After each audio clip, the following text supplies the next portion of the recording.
This is the Powered Up Podcast, show 161. You can focus in on something. You can analyze something, right? It could be like more of a data point, or it could be more of like a thinking point. Like you can use it in many different ways. So it's a good image to have in what I call your visual vocabulary.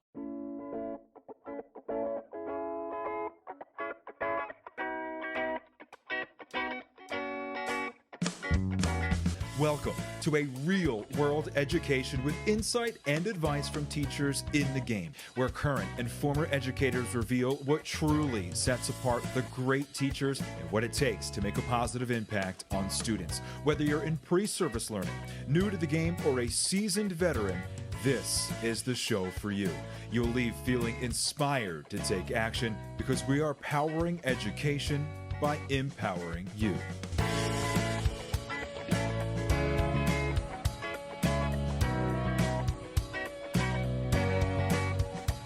Hey, what's going on, everyone? This is Ken Erman, host of the Powered Up Podcast, and I'm here with my co-host, Mr. Matt Paint Me a Caricature Rogers. Matt, have you ever had a caricature painted of yourself? I honestly have feared what they would do with my face, so I have never. How about you? I have not. I have not. Not for any reason or the other. I think probably me being cheap and just not wanting to pay for it when I'm at an amusement park to ride on rides. And where are you going to put it when you're done? Like, what are you going to do? It's not a flattering photo usually. Right. So we had a really great conversation tonight with a person who is not a full-time educator, but she does a lot related to education and working with students. And we talk about sketchnoting. And what's interesting with just that silly name of caricature and what you said about your reaction to that is she talks about how visual note-taking or sketchnoting is an opportunity for students to highlight what resonates with them and what they're hearing, what they're seeing, what they're learning. Kind of like what you said with the caricature. What are they going to focus on and resonate with as they quadruple the size of your head?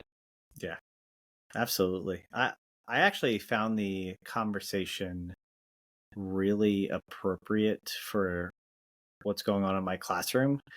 We're recording this in the middle of January, and there's a little bit of... We're at that phase that there could be interruptions, but there is no excuse. You are firmly at this point a grade level student. Like, my fifth graders are truly fifth graders. Grow up and stop acting like fourth graders type situation. Mm-hmm. And with that, I also want to preserve creativity. And so one of the things that came to my mind is if you are doodling and drawing and marking up things all over your papers, but can prove to me that you're listening, I know that can be. I don't know the science behind it. I just know enough prior to this conversation that could be helpful for you and your focus. We heard a lot more about that and a lot of justification of how things like doodling turns into productive sketchnoting, which is a synthesized take of their learning, and how that picture that may be a single piece means so much more than a 40-slide slideshow, or writing your spelling words 10 times in a row. The pictures and the orientation and the sequence and the structure of it is often supposed to be very carefully thought out and purposeful. And I think that's what we heard from a true expert in the field that is doing a great job advocating for something that would make a lot of us initially really uncomfortable. Yeah, absolutely. I remember speaking with Ashton to decide what she reached out to me through a platform I'm connected on to decide whether or not if she should be on. And she was open and said that, she's not a full-time educator. And very quickly I said, yes, let's have this conversation, because I do think that it's something I know it's something I've seen many teachers use successfully in the classroom. And I do think it's something that is not mainstream at all in education. I think it's something really interesting to bring into your classroom, maybe 10 times. Like, obviously trying it once, but like in reality, it's not like something that you're going to do on a daily basis, but it's something to use when you're introducing new units or you're in the middle of a unit and you're in depth in a concept. There's just so much value to being able to use this and having students practice their creative practices while trying to synthesize what they're learning in the classroom. I think it's a really interesting thing to look at for your students. So I really don't want to delay any further. Let's hear from Teach Better and jump right into our conversation with Ashton. This podcast is a proud member of the Teach Better Podcast Network. Better today, better tomorrow, and the podcast to get you there. You can find out more at teachbetter.com/podcasts. Now let's get back to the episode. Hi, Ashton. Welcome to the Powered Up Podcast. How you doing tonight? I'm doing so well. How are you guys doing? We are doing great. We're really excited for this conversation. It's going to be a little bit different, but it's going to, I'm very confident, be very beneficial for our listeners because, as you'll share, you don't have direct experience in education, but our conversation is going to be very focused on education. So to kick things off for us, please introduce yourself to our audience. Let us know where you're coming from. Give us an idea of your career and your experiences and how it does relate to education, even though you don't work directly in the classroom.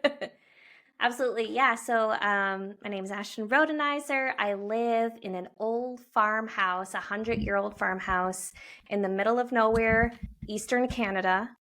And I have 3 kids between the ages of 5 and 10.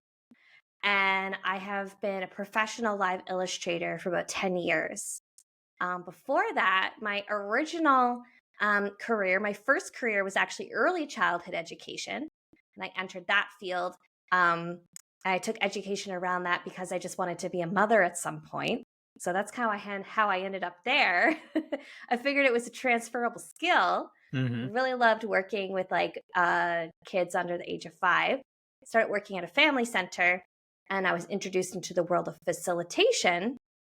And I kind of jokingly say to people, I thought at one point I wanted to be a teacher, but facilitation is better because you don't have to know anything.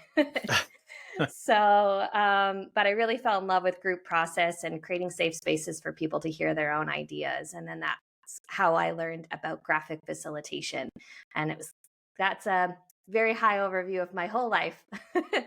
So after I learned about that, the rest was history. And I've been doing visual communication and graphic facilitation, live illustration since then.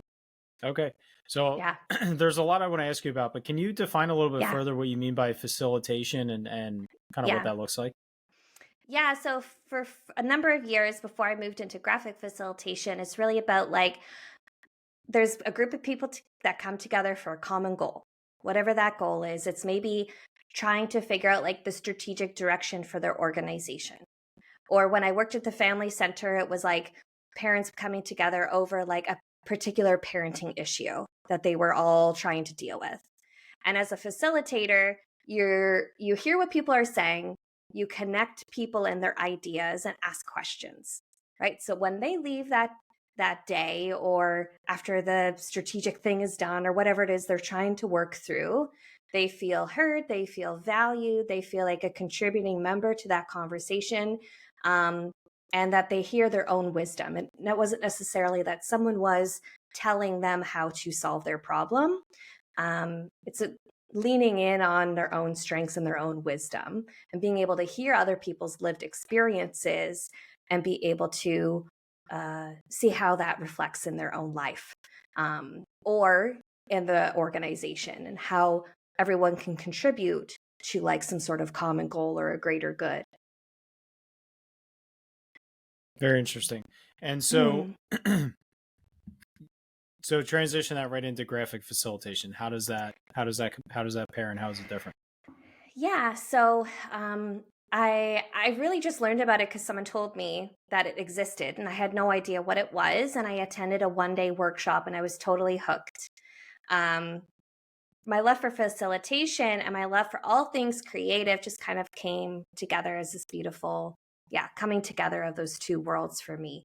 I think in some part, I think I always wanted to be an artist when I grew up, but I just didn't think it was feasible. I just believed too many things around the starving artist. If you go to art school, good luck, ever getting a job, all these kinds of negative rhetoric around being an artist. But when I found like visual communication and graphic facilitation, I loved how you could kind of take the philosophy a lot about how you listen and how you think and how you reflect back information that you're hearing from someone in words as a facilitator. But now as a graphic facilitator, you can do it in pictures, right? And the cliche is like pictures worth 1,000 words, right? When people see their words not just fed back in words, to hear their words fed back to them, but they can see it in a visual form, it resonates on a deeper level. It's just another way to engage people, right? So I started doing this in groups that I was facilitating, and I was seeing their feedback and their experiences just really like deepened that experience for them. And that's when I really started to see the power that visuals can bring into conversations for myself. Yeah. So I was like, I really want to learn how to do this really good. So I kind of left facilitation to the other expert facilitators and decided to kind of dive all in on the visual aspect of it. I mean, I will say, if anyone has ever seen an illustration that is either partnered with audio or an illustration that represents something, it is usually stunning. Someone that doesn't have artistic ability probably would feel very uncomfortable getting started with that. Because I don't know, my brain is not wired to create that, but I think a lot of our brains are wired to process that. Right. And I think that's a huge thing that your obvious gifts represent themselves, and as you can say, the picture's worth 1,000 words is really true. I guess my initial question as we get started with this conversation is, do you find yourself with this visual gift doing more processing and you drive the main points of what you heard, or is it more summary based when you are creating a work of visual art? Yeah, when I'm doing it for others, it's trying to lean on and really honor what I'm actually hearing. You know, it's impossible to remove all bias for sure. But usually, like if there's like an agenda and I know the goal they're kind of get to, you know, maybe I can stand up and be like, hey, this was the goal. Are we still headed in that direction? Like I can support from a facilitation side of things, but usually it's just really trying to hold space in a visual way for the people that are expressing things. And sometimes that's not always in the words that they're saying, but in the tone, right? So I've been in situations where it was very clear people didn't want to be there. They made it very clear as soon as they entered the room, right? So in order to win them over, that this wasn't just another meeting, that we really want to hear what they have to say, you know, I will draw a little funny thing of a here side comment, right? Because then they feel pulled into it. They feel like part of it, right? And that allows them to open the door to actually speak more and have a conversation. So I don't know if I answered your question in particular, but that's sort of where I went with it. Yeah. Yeah, and just to kind of follow up, I guess, though, and maybe clarification is good. Do you find yourself almost being a recorder of notes, or this is the main summary that you should leave having learned?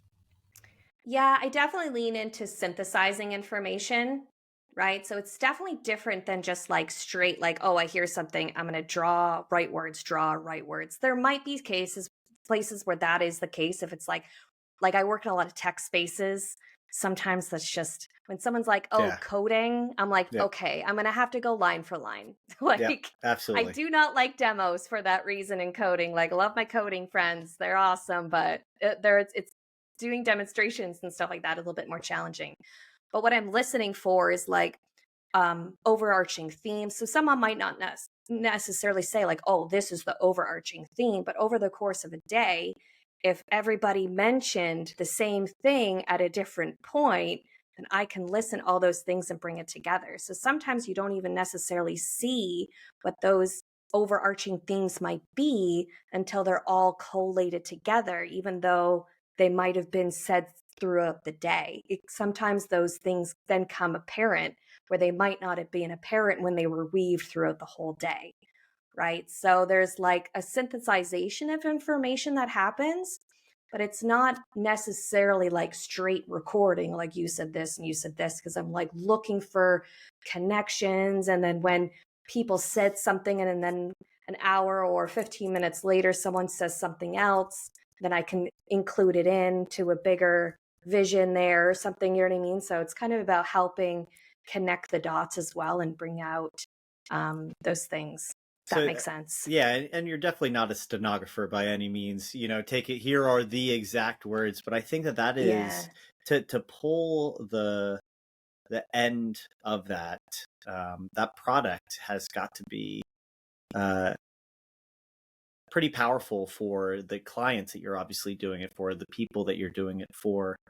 Can I ask and again, you are welcome to share as much or as little. I'm just interested to start the conversation of what is your setup look like? What are some of are you using a tablet? Are you using specific apps, or are you doing it on notebook paper? Are you doing it live that people are saying, like you mentioned, you might need to get someone on board, and so something in the moment needs to lock them in. What is that, the logistics of it look like before we dive into the depth of it?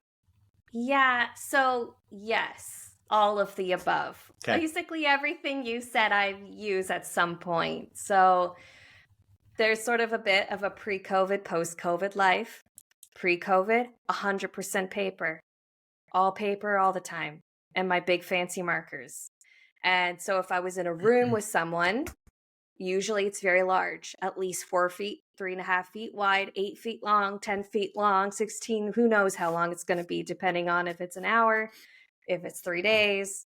You're going to have multiple, you can have paper all around the room, like who knows. I usually bring a wall that I set up, right? I can add another wall. If wherever I am, I can't just put paper on a wall. Thick paper so it doesn't bleed through. My big fancy markers that are like refillable, and you can replace the tips of them, so they're really sustainable, which is really nice, and they don't smell weird. Small scale sometimes, but my mostly like post-COVID world has been very digital, right? So I'm a Microsoft person, not an Apple person. There's no reason for it. It just never ended up having an Apple product, and it hasn't happened yet, but lots of people love the iPad, and a program called Procreate seems to be the number one choice. I draw on my Surface Studio, which is a very big screen, or just my Surface like tablet, and I use a program called Sketchbook Pro. Any program would do, free or paid, like Procreate and Sketchbook Pro, they're like $20 one-time fee. They're very, like Procreate in particular, very robust program. You don't need anything to start. Like when I do it live, majority of my work is live. I kind of got used to doing it, so I prefer that way. So sometimes it's a whole day and I'm in a room with a bunch of people, or it might be like, a 2-day virtual conference, and I end up like cranking out like 20 graphics in 2 days or something like that. It kind of depends on the situation. But yeah, the digital has allowed a lot of flexibility in my work, which is really nice. You can like move stuff around. You're not always like committed when you're like on paper, like you make that mark and it's hard to get rid of it. But I did that for about 8 years before, 7 years or so before I moved to mostly digital. But when I am in person, I do tend to lean still on paper, because there's like nothing more like magical than the like tactileness of paper and the large scale of it. People don't always like see their words and their ideas like really big in front of their faces, right? So there's something extra magical about being in person with paper.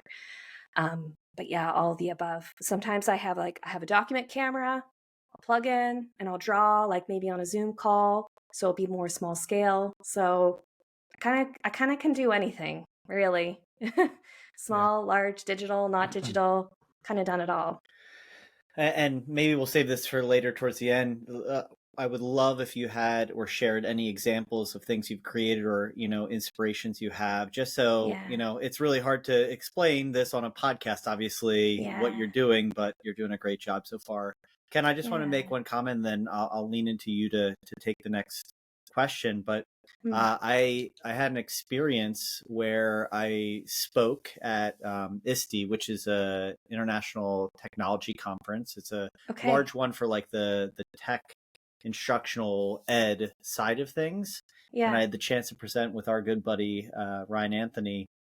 And about 3 hours after the presentation, someone sent their sketch notes of my speech.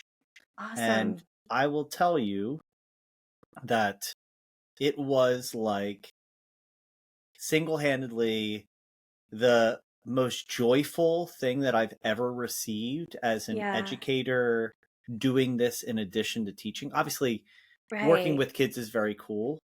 Yeah. But it was also fascinating to see what I thought was emphasis and how they drew attention to that quite literally, that it was the coolest takeaway that I've ever gotten.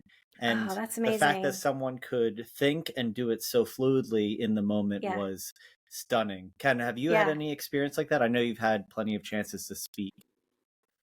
I specifically remember you sharing that on you or Ryan sharing that on social media. I can vividly remember that. I've never had that experience in the number of times that I've spoken publicly. But you know, you're hitting on right where I wanted to transition this for myself and for our audience is the idea of sketchnoting.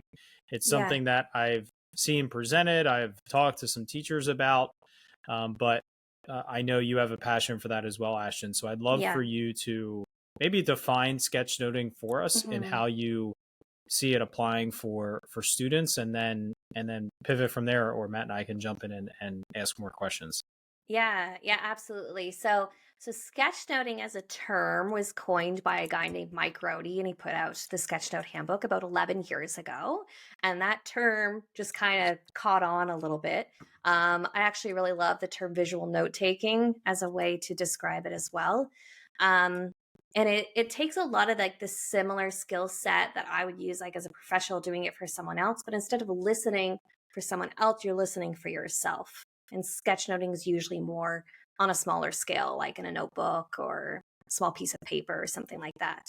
And I was getting really frustrated for a number of years when people would come up to me at an event in person or virtual, and, you know, they would say how much it resonated with them. And that's like, you know, really good for my ego and everything. But they'd say, oh, I wish I could learn how to do this, but like, I don't know, like I'm not creative, or I'm not this, or I can't do it, or what have you. And anytime I would tell them like, oh man, you could totally learn, it would help you with your learning and your thinking, and it would be great. They're just like, no, I couldn't possibly. So I was getting like really frustrated by this like really weird gap that we have around like someone who is like quote unquote creative, like the creative type, or someone like myself who decided to make this as a career, and someone who believes that they aren't, right? So I will also say, even though I've been very creative, I had to learn how to draw. So I got into this work more as the facilitator and a dabbler of creative things. But I didn't know actually how to draw anything. So like I've been there where you had to like learn how to draw.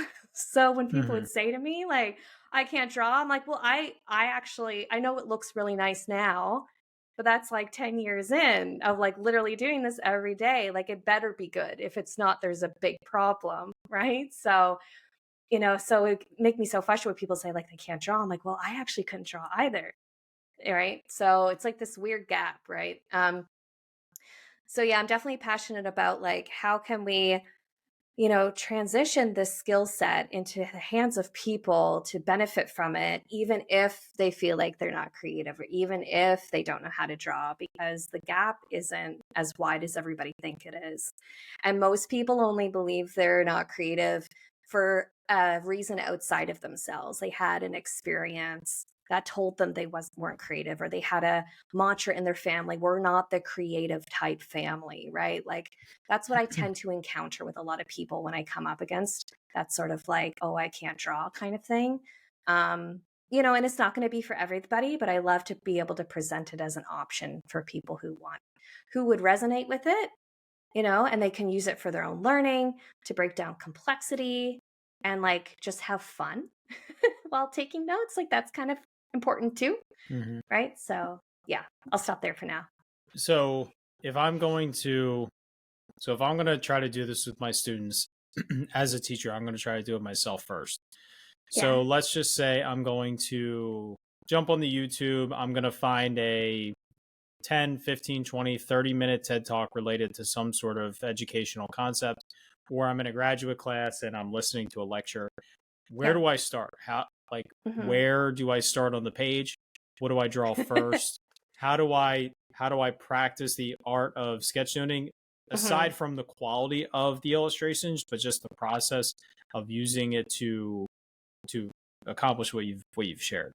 Yeah. So usually I start by teaching like the foundation, right? The like basic drawing elements, and not just learning to draw them, but why are you drawing them, right? So after lettering, just playing around with a little bit of lettering, I try to encourage people to not capture on lined paper, capture on plain paper, and shift it for more like a landscape view than a portrait view. Right? Just that, or even you have your whiteboard, that would be great, right? So even just that can sometimes like shift your brain to be like, oh, we're doing something different here. I'm not going to just like capture my very like, oh, I've got the comfort of my lines, I'm going to capture this way. And just like put a mark on the paper, put the title of the talk, put your name, put the date, just put something on it, because sometimes a blank page can be extremely intimidating. So just like take that away, it's not so scary. It's like there's something on it, right? And if you have a few minutes, you can like make, funny letters or whatever it is that you want to do, right? So after, I usually talk about lettering a little bit, but after lettering, the first thing that I like to teach people is a line, right? Everybody can draw a line. It doesn't have to be a straight line. It can be a straight line. It can be a wiggly line. It can be a squiggly line. It can be a wavy line. Any line will do. So why do we draw a line, though? We draw it to connect information. We do the opposite to separate information. We do it to show direction or flow, and we use it to highlight, right? So you got information on a page, you use a line, be like, oh, this is where this talk was going. It went here, and then here, and then here, and then here. And now you can remember the flow of that presentation, right? If there was like one thing that really stood out to you, that you were like, I really want to make sure I remember this, throw a few little lines underneath that word, right? You go back and look at it later, your eye's going to go to that word and you're going to go, right, that's the thing that he said that I needed to remember, right? Maybe start capturing something. The presenter goes in a totally different direction. You start capturing, you can put a line right in between the two, be like, these don't belong together. Or here's a bunch of information on the page. Whoops, this should have actually lived closer. I'm going to use some lines to show that these live together, right? So I feel like you could make a pretty effective sketch note just by using lines. Lines and right? words. Because lines and words, right? To show, like, what are you trying to do? You're trying to make meaning. You make meaning by showing the connection and relationship to that information, showing how it belongs together in a direction or a flow, things that don't belong, and things that you want to stand out, right? So that's the first thing that I teach people. Second thing is take that line and enclose it. So you did a line, now you're just going to turn it into something. A box, a circle, a triangle, a blob, something that is enclosed, right? So maybe you have some information on your page, you're like, oh, these belong together. So I could do some lines and that would be fine, but let's make it a little fun and put some little boxes. Now we're going to group this information. Or maybe there's something that came up that was like a big idea with some supporting information. Now I'm going to make it as like a heading. I'm going to like stick it in a little banner or something. Or you really want to emphasize something. So you've got your information, you got your lines connecting all the things. Maybe you just choose to make one box, and that's the thing that you want to stand out in the information that is around it, like lives with it, for example, right? I'm just giving some like random examples, right? You can turn that box or that container into things like a speech bubble or a computer screen, right? This is where you could start to add in a little bit of visual, right? So the emphasize or the reinforcing meaning, you can use a box to do that. right? So if you're just going back to the example, it's the example I give in my book too. Actually, is like coding, right? So you put the information in, you write the information, and then you draw a little computer screen around it, right? So you're saying, all right, I remember he was talking about coding. That information lived in that little computer screen.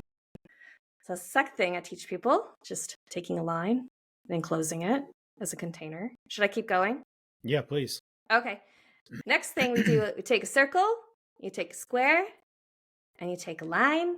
You've already learned 2 containers, line and a circle, or a square and a circle, and a line. And now you can make a box person. So we have our box. We have our circle on the top, and you got your lines for your arms and your legs. And it's kind of like an upgrade from a stick person. The box is actually very important because it allows you to be able to move their arms and legs around a lot easier, if that makes sense. Could also do a star person. So if you imagine a star, instead of the top of the star, you do a circle. And then you got your 2 arms and your 2 legs. And same thing, you could have your arms up.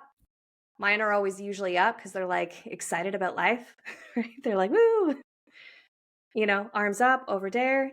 They could be pointing at something that's important. I think adding people into sketchnotes is an important part of the process, even though it can seem intimidating, because usually humans are involved somehow, right? Even if they just want to draw them and how they're feeling in that class, happy, sad, mad, I don't know. You know what I mean? Right?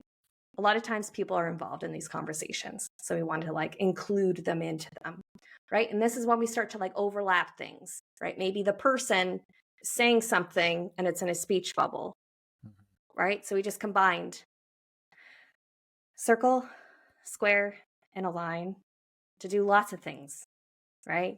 Connect information, to separate, to highlight, to group. And now we add in a little bit of humanity to the whole thing. Color, I won't spend much time talking about color. Add it or don't add it. Doesn't matter. Do whatever you want. Whatever you got close by. If people are doing digital, I just try to encourage people to limit their color palette just because you don't want to spend your whole time thinking about what color you should be choosing. Just choose 3 plus a primary writing color, which I usually use black, but it could be like a dark blue or a dark purple or something. There's bullets that you can add in. There's shadows to really make things pop off the page. There's other things that you can kind of start to add in. But I didn't actually talk about really drawing anything other than Right. embellishing a container. You could turn that into something and maybe a person. We didn't actually even talk about drawing anything yet. Right. So eventually, once I just try to get people getting comfortable doing those things first, and that can take a little while, a little bit of practice. And then you can start adding in icons and other imagery. And I try to encourage people to pick icons, learn how to draw icons that have multiple meanings or multiple uses. So one of my favorite ones is a magnifying glass. It's easy to draw, 2 circles, a little whoop for the handle, right? You can draw it in many different ways. You can jazz it up.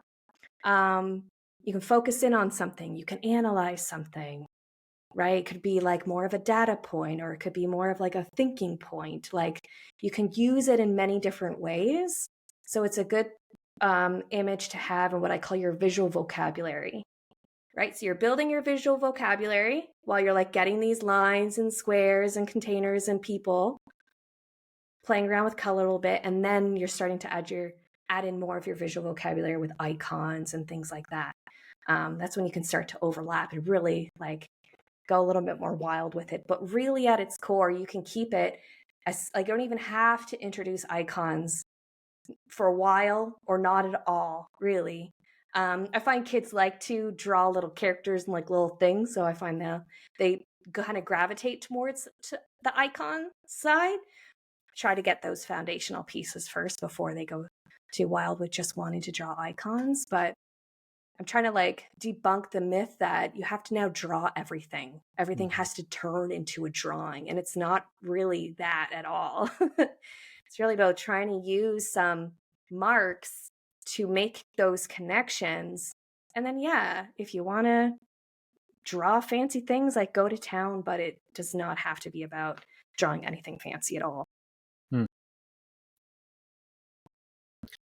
What I found interesting, especially even before you got to the icon part, was I was actually going to say, you haven't even really mentioned drawing, right? Right. Yeah. Drawing lines, drawing shapes, drawing shaped people, square people, circle people.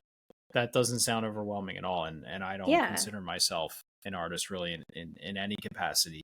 And I was already visualizing what my note sheet could look like in the way you were describing that. So you mentioned working with kids. What is this? What is it? Pick a grade level or an age level, and just give us an idea of what this can look like when you're first trying it or you're introducing it to students. Do they? My instinct tells me that they would have more ability to succeed initially than we would probably give them credit for. I'm Yeah. comparing this as a typical classroom teacher move. When students are taking notes, doing research, we give them some sort of guided note packet. We give them some sort of organizer to fill out. Whereas this is going to be very freeform.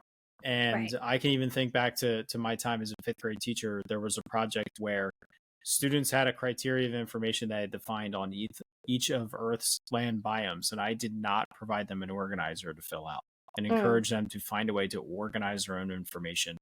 And they got better at it because they had to repeat the process 6 times for the 6 different biomes that they researched. Right. But there was no sketchnoting involved at that time. But it was just the idea of an open palette for them to, fill in information. So when you're first working with students, like what does that process look like? Yeah. Before I answer that question, I will just piggyback back on kind of what you said, is that I do sometimes encounter quite a few people to be like, oh, well, this is kind of how I take notes, but like I didn't know it was a thing. And I'm like, well, that's great. That's great that you were doing it and like going against the grain a little bit. Hopefully you didn't get too much pushback about it, but I think it's okay to have like name it and claim it. Like, yes, this is a thing. Yes, there's brain science that backs it up. Like, yes, doodling is actually good. So I'm not surprised that you said your students got better at like just being more freeform about it after just doing it a few times. And you could depending what that looked like, words and images, like that's sketchnoting at its like basic core. And it doesn't have to be wild and fancy like I was explaining, or it can be. It has like so much flexibility in it, and that's why I love it. And when teachers can model it and like draw bad draw weird looking people and make weird little lines and things like that, just gives kids permission that it's okay if my drawings don't look so good, because there's this really weird balance between the aesthetics and the thing, right? I want to or the learning. So like there's sketchnoting, like I'm going to like the process, like it's helping me think and learn, and I have to pause and make those connections. But then there's also like, I want it to look pretty. And unfortunately, there's a lot of emphasis on people wanting to look nice, which I totally get. It's too bad that our brains, don't appreciate the process more than the product, but that's unfortunately the space that we tend to be in.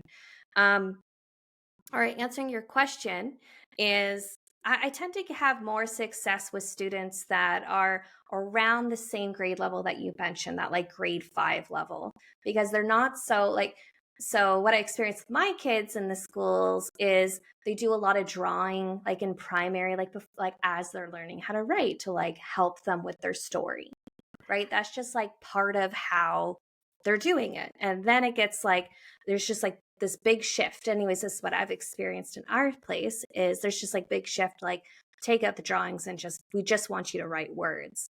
Right. So in that cusp, I think shifting over when students are starting to learn different note-taking techniques, right? Just straight lines on a paper, or those graphic organizers, like just seeing it as like an additional thing, like, all that drawing you've been doing to like support your learning up until this point, or support your stories, like let's just continue that on, right? And I find students, when they're introduced at that age, tend to seem to have a lot of success, because it's not like foreign to them, where there's like local school and they would always ask me to go in and teach the grade 9s. So here in Canada, it's like 14 years old or so, 13, 14. And I saw a very strict divide. It was like the artsy kids and everybody else. And it was the artsy kids that really like tended to kind of get it and they wanted to do it. It's like their permission they needed to be able to do it. And then everybody else, they were just like, whatever. Like a little bit too cool for school. Like I already know how to do note taking. I don't want to learn how to do something new. Mhm. Right. So it's like, I'm trying to find a little bit of that sweet spot, but it seems to be that like grade like 5, 6, 7, when they're already learning note taking skills anyways. And definitely not saying like this is the be all and end all. I just like to see it as an option. Like here's this way to do note taking. Here's this way to do note taking. Here's sketchnoting as an option. Right. And here's all the tools that you need and like equip you with some of those basic drawing elements to like get you going with it. Yeah. But then I also like work with people who, you know, they went through, you know, public school, they got to university and they're like, I really need something to help me study better. Like, I don't know, like I'm struggling, blah, blah, blah. And then they pick it up then, right? And they're more focused on like, I really need to learn how to study. Like it's more like study focused, right? I even had a friend, it was like, just I was kind of getting into this and she was just doing it naturally. And her professor ended up purchasing her notes that she had done for the whole semester because she had done them in this visual way so he could give them to his future students. So I thought that was pretty cool. So yeah, and then I work with like little professionals, right, who want to use it in their work and break down complexity and stuff. So I think there's lots of different at points. You could learn it at any point in your life. I would love to have that focus for myself anyways, working with teachers in that, like, you're learning note taking anyways. Here's just an option for you to do it in this way. And we're going to support you as a teacher. I'm going to support, the school's going to support you. When you get to 3 or 4 grades in, you're not going to have a teacher that says, don't doodle, right? Take your work seriously. When doodling science says that you can remember up to 29% more information just doodling, like not even sketchnoting, right? So taking those doodles and making them more purposeful is the way I see sketchnoting. So anyways, that was my TED Talk. There's my soapbox for tonight. But I love it. And I while you were doing that, I spent a good portion of that clearly listening, but also trying to find the sketchnote, and it took me a long time on Google Photos, but I finally found it. I'll share it afterwards. But I would love to see that. I think what you just did, and I know you joke about it as a TED Talk, but I feel like it should be clipped and just, it was as succinct as I could imagine sharing a step-by-step how to do it, but also in an encouraging and meaningful way. Because there are so many layers and there's so many retracting features of like, I can't, or the negative self-talk that could creep in. And that's not the emphasis. Yeah. I guess you bring up the point of almost advocating for sketching and doodling, what have you. Do you find, or could you assist us educators in understanding how to see or identify when doodling is allowing a student or someone to have better attention compared to being distracted from what they're responsible of doing? Because right now, I will just share, I had said to my kids one day, if you're doodling but listening, it doesn't matter to me. And I didn't put any parameters on that. And so everyone decided to try doodling and not listening. And I was like, oh boy, I didn't roll that out the right way. So any additions of how you can encourage this and roll it out appropriately to those kids while not allowing your own expectations to interrupt that creativity and the connection making? Yeah, it is an interesting thing because, like, you know, doodling in its own right can help kids focus, but then it could go too far to the other end. We're just like drawing like Roblox characters or something, right? Yep. So, I think in a perfect world scenario, you'd equip them with a few tools. Like, here's like some things that you could doodle and draw that it's going to reflect back in the information. You could give them freedom, right? Draw it however you want to, but here's like a little bit of constraint around it. right? You can draw your person however you want, but as long as that person is reflecting our history lesson, it's like supposed to relate to that thing. And I want to see a few points about this his person in history, then that's fine, you know? So I guess depending on your like classroom culture, you could set up some parameters and teach some things around it and set those expectations. But yeah, ideally beforehand, instead of being like, oh yeah, just as long as I know you're listening, but like, what's the end result? Like, what does listening look like to you? Do the students know what listening looks like to you? Right. So when you say, I need to know that you're listening, they need to know, oh, when he says that, I know that this is what he expects. Right. And that's a thing that gets me frustrated with like very word only note taking, is that you can't necessarily see learning in just words. With sketchnoting, you could potentially see more clearly what was missed, what connection wasn't made when there's a little drawing that represents something, right? It does it justice to support and say, yeah, that's great, you got the points, awesome. And also do the opposite, be like, oh, you know what, actually these things live together. Did you get that when you captured it? Like, you can fill in gaps, whereas you might not be able to fill in a gap with just traditional note taking. So anyways, there's TED Talk number 2 for you, but I hope I answered your question okay. Well, as I was sitting here thinking about that, I was about to ask you the question: if I'm a teacher and I want to try this with my student, how do I know that they're actually retaining the information or learning the information? But I'm not even going to ask that question, because as I'm thinking about it, allowing your students the opportunity to sketchnote. And again, it doesn't mean that everyone needs to do it, right? It's not going to work for some of your, I would encourage that you encourage all your students to try it. But as you progress through the year, some students are going to say, this doesn't work for me, right? And they're going to use traditional, or maybe just a more word heavy version of sketchnoting, but they still use some of the visual cues like the lines and the boxes and that type of thing.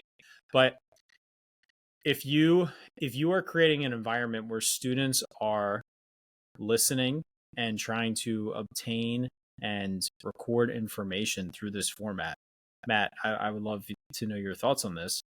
It's going to force you as a teacher to deliver lectures or deliver information sessions, I'll just say, just to not even use the word lecture, in a way that is encouraging your students to think, process, and analyze what you're saying, and not just projecting a slide and saying, write down these words, right? What kind of learning is going on when you're just saying to your students, write down these important sentences and terms into your note sheet, versus changing your delivery of the information to maybe, I'm thinking history here, changing your delivery to more of a story of what happened and what's going on and the characters involved, and this person caused this to happen, and this was an event that changed the perspective of this individual and how they were seeing it, right? Telling it in more of a story format, or just a little bit more of a creative format, to give your students the opportunity to think and process and visualize that in their own note-taking format. You know what I'm saying? Like, by creating an environment where students have the opportunity to try this, I feel like you are pushing yourself as an educator to rethink the way you're providing information to your students. Does that make sense? I mean, I think so. I think any educator teaching the population right now would probably not have a whole lot of success just recording what's on the board. That's the only thing. And I know that there are some scripted natures of instruction, and I've talked about that enough and how challenging that is. That it is, I think it's pretty universal at this point that rote memorization is a skill that is needed in some classrooms and at some age levels, but very shortly it becomes out of place. So I do think if you are a secondary or upper elementary teacher, I would imagine if you use any inquiry-based learning strategies where you're asking questions that you don't already have the answer to, then your instruction is probably set up in a way that could lean into that. Now, If you're doing a lecture, that definitely could be structured. If you're doing a lab or a hands-on experiment, I would imagine trying to do the hands-on experiment and doing the sketchnoting might be a little bit much, but I don't think that there's a reasonable subject area where it would be difficult to find sketchnoting to be possible, even in the math class type environment. The strategy that they find, or the navigation, I used to do with robotics, the storytelling of a math problem.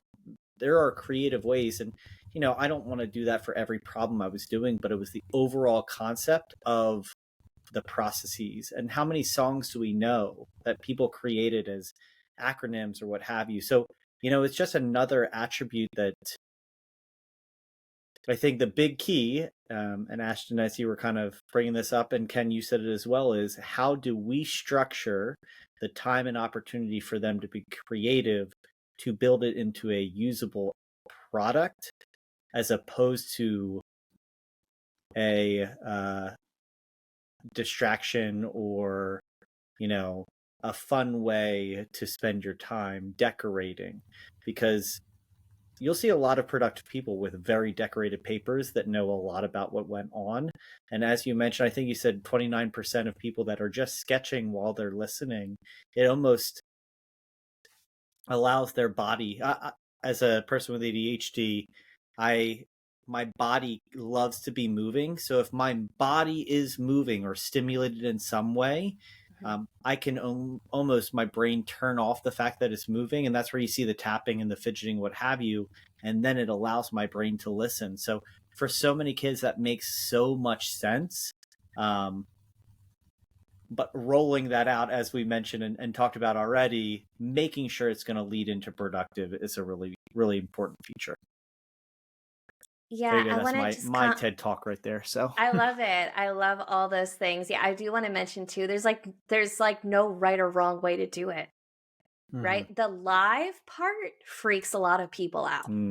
Right? I teach live because it's like hard, so you could just like rip that Band-Aid off and just try to do it live. Like I try to encourage people to do it, because then if you give yourself permission to like capture regularly, then try to create a visual note or a sketch note after, but some people, that's how they like to do it. I know people who are professionals like myself, they don't do anything live. It's all post, right? They'll go to the conference, they'll make all their notes, do whatever they need to do. They'll go to their studio and they'll draw it later and they'll pass it in to the client, right? Like there's really no right or wrong way to do it, right? So, sometimes there's students that might want to be more traditional, but then they'll create the visual note while they're going back and reading all the things that they captured.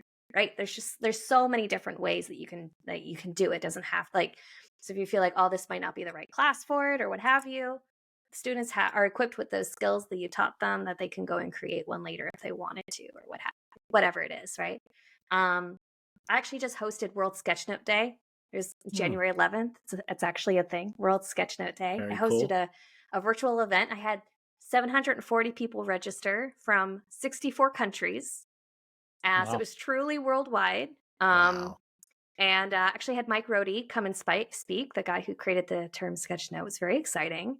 And I had a local school here. They shut down their high school and they live streamed the event. Right. And it was pretty cool because they're like, look at this local girl from backwoods Canada talking to 740 people from around the world. It was pretty cool. Right. So one of the teachers there, I'm going to meet with her in a couple weeks to kind of go through her experience. But she gave the students a task. So she said, I want you to learn how to do this. So, because they're like in study mode for their exams that I guess were like last week. They're like, I'm going to give every student whatever it was, a chapter. I can't remember. It was like a character. I think it was history. It's like whatever it was. She assigned a student each thing. And then they were going to take pictures of them all, put them in a shared Google Drive. And then all of the students would get everybody else's sketch notes. I thought that was kind of a cool idea. I'm curious to see. I'm going to ask her in a couple weeks how it worked out. But, I thought that was kind of a cool way, like, to be like, okay, we're going to learn this because then we're going to ask you to create this thing that we can share with others. Right. Yeah. So, that's just one of, like, I think so many different ways that it could be used, whether it's just like So for someone, it's just personal learning. It's like, I'm not going to share it with anybody.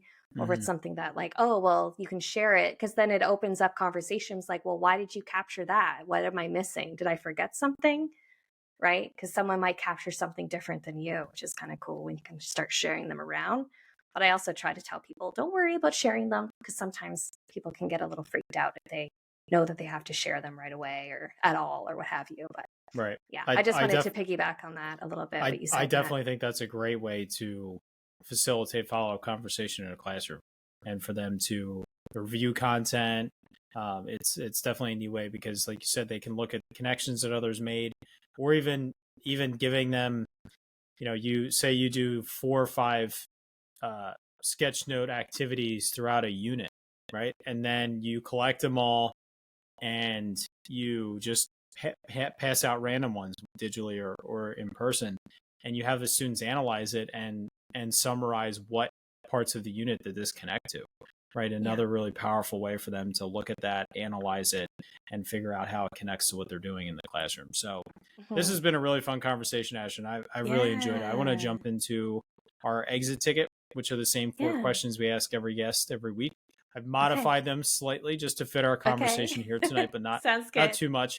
The first one, you worked in early childhood, you work with students enough, so I know you'll be able to handle answering this. In your opinion, as a former educator in early childhood, your experience now, or as a parent, what is the best thing a teacher can do to make a student's school experience better? Oh my gosh. Other than teaching them how to sketchnote? Ha ha ha. Other than that. That's the obvious answer.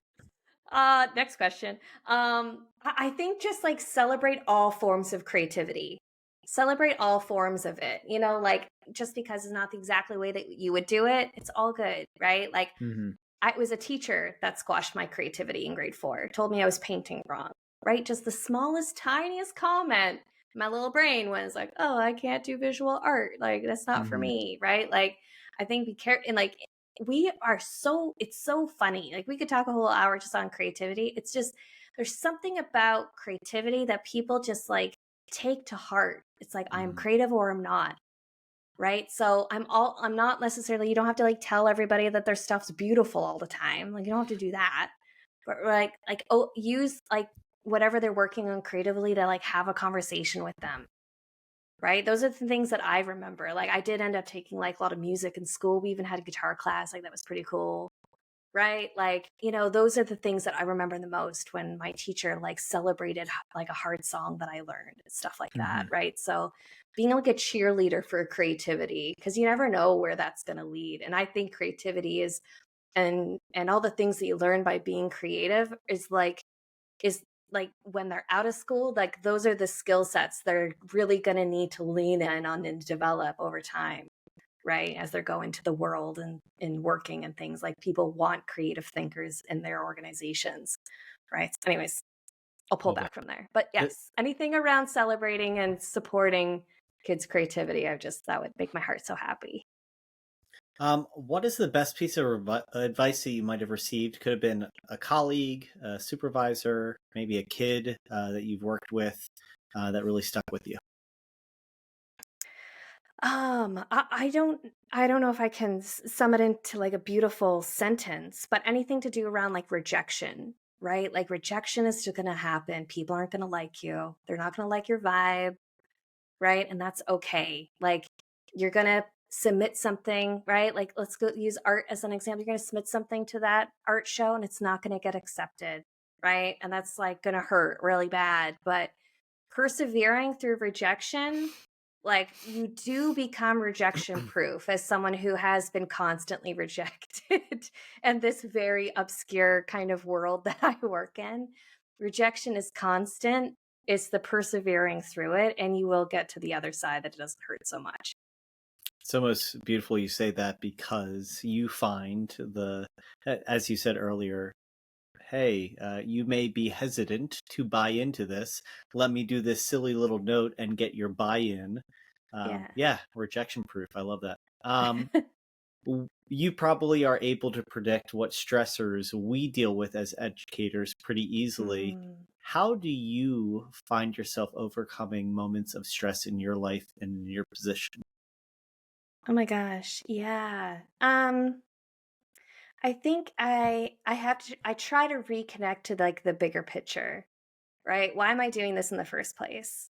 Right? And I feel like I can lean in on that why a lot better.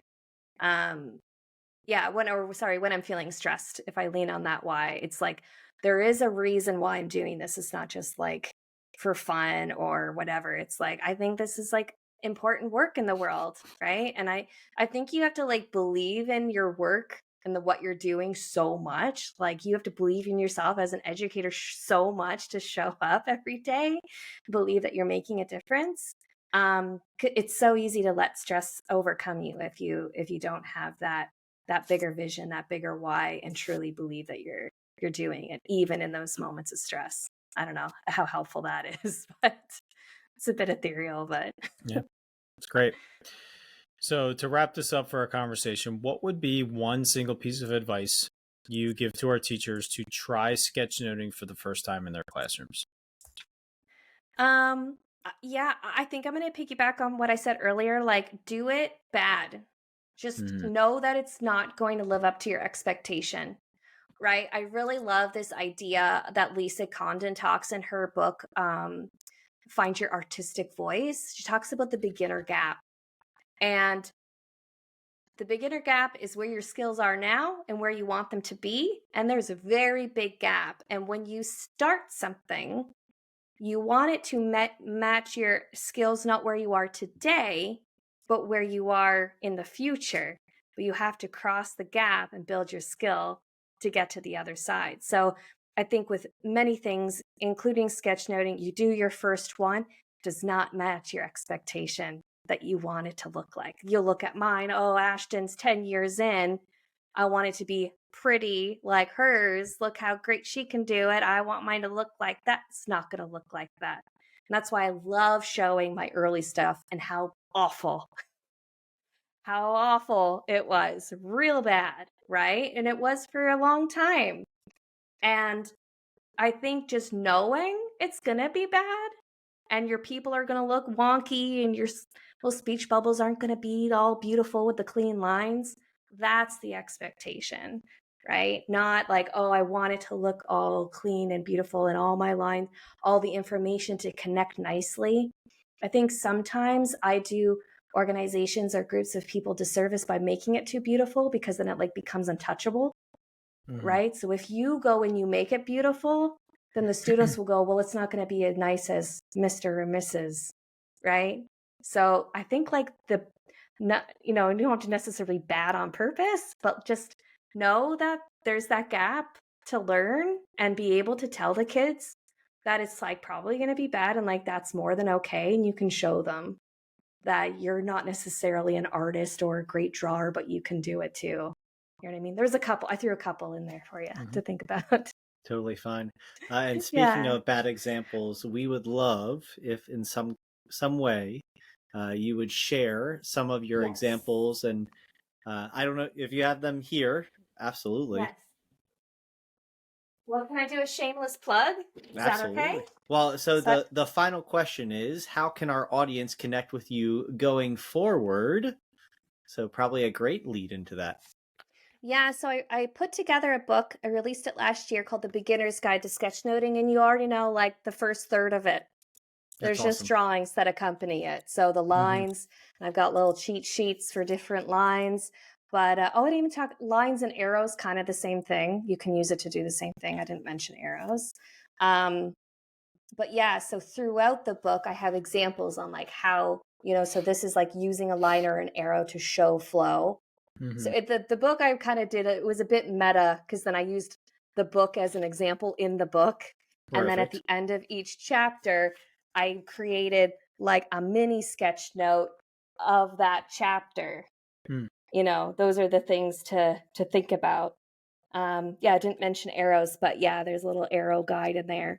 But all the things I talked about are in there. And then the second half talks about listening, thinking, making sense, icons. And there's some like, the magnifying glass I talked about, little step-by-steps on how to do that. So even at the very back of the book, I put that quote unquote bad sketch note. that I did, and then a recent one, right? So there's like my first one. Anybody who's seeing this, it's not super clear, but then a recent one from a Brene Brown book, right? So you can kind of see the growth over 10 years time. But yeah, so that's sketchnote.school is all things sketchnoting. I'm really going all in 2024 on teaching sketchnoting. I'm making it my primary number one focus. So sketchnote.school. And I got lots of free resources. I got a community. There's a paid spot, but there's a free spot. I got 400 people in there from all around the world. You can come and hang out and just like get inspired. There's newbies in there. There's pros. There's everywhere in between, right? So it's fun. A teacher friend of mine just posted a bunch of sketch notes in the community today from her students, which I was really excited to see, right? So, and there's people all like different backgrounds. And anyway, so if anyone's interested in going a little deeper on that, then they can, grab the book or hop on my free newsletter or the free part of my community and just start like exploring and seeing what other people are doing on there too. Excellent. Thank you so much. We will make sure you send me links to purchase your book as well as your website and to join the newsletter. And we will link up to all of that in our show notes, which you can find wherever you're watching or listening just by scrolling down or going to our website as well. So Ashton, thank you so much. I'm really glad that we arranged this because it's everything that I was hoping for and more in terms of this. I think it's a really cool thing to bring into your classroom and really meaningful, something different for your students, but also something that they can gain a lot from in incorporating in the classroom. So thank you for what you're doing for teachers and for students. And Matt, why don't you take us on out of here? As we power down this episode, you have left us feeling powered up. Thank you for your time and energy and creativity. And for our audience, we look forward to another great conversation this time next week. Talk to you then. Yeah.